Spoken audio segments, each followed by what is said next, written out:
Hi all. ఇంట్లో ఎంతో హెల్తీగా అండ్ టేస్టీగా ఉండే సజ్జ రొట్టె చేసుకుందాం పదండి.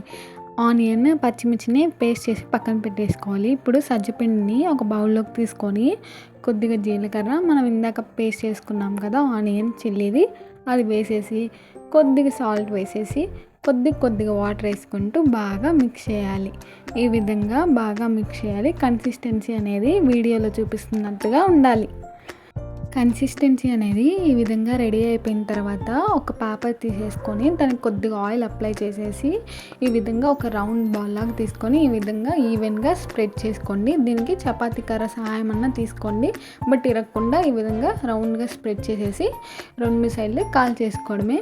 లో మీడియం ఫ్లేమ్లో అడ్జస్ట్ చేసుకుంటూ చాలా టేస్టీగా ఉంటుంది, చాలా హెల్తీ కూడా. చుక్క ఆయిల్ లేకుండా చాలా టేస్టీగా ఉంటుంది. ఒకసారి తప్పకుండా ట్రై చేయండి. అందరికీ healthy. Thank you. Please subscribe.